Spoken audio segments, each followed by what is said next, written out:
वहीं म्यांमार में जलजले से 144 लोगों की मौत हो गई। जलजले में 700 से ज्यादा लोग जख्मी हैं। भूकंप के बाद से हजारों लोग लापता हैं। देर रात फिर से जलजले के झटके महसूस किए गए। रात में जो जलजला आया उसकी जो शिद्दत थी वो 4.7 नापी गई है। तो म्यांमार में फिर से जलजले के झटके महसूस किए गए हैं और अब तक 144 लोगों की मौत हो गई है इस भूकंप के चलते। 700 से ज्यादा लोग इसमें जख्मी हैं। भूकंप के बाद से हजारों लोग लापता हैं। उनका कुछ अता पता नहीं चल रहा है कि वो कहां पर हैं। हालांकि रेस्क्यू ऑपरेशन भी यहां पर लगातार जारी है। तमाम लोग मलबे में दबे हुए हैं। उन्हें बाहर निकालने की कवायद की जा रही है कि उन्हें जिंदा बाहर निकाला जा सके।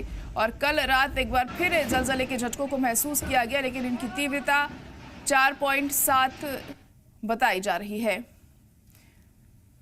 तो अब तक 144 लोगों की मौत हो चुकी है भूकंप के चलते। कल ये खतरनाक भूकंप आया था और तमाम बिल्डिंग्स धाराशायी इसमें हो गई थी और लोग पूरी तरह से डरे हुए नजर आ रहे थे उस वक्त जब ये भूकंप सामने आया। और कितने लोगों की इसमें मौत हो गई है, इसमें जान चली गई है। इतने लोग अभी भी मलबे में दबे हुए हैं, उन्हें भी बाहर निकालने का काम जारी है।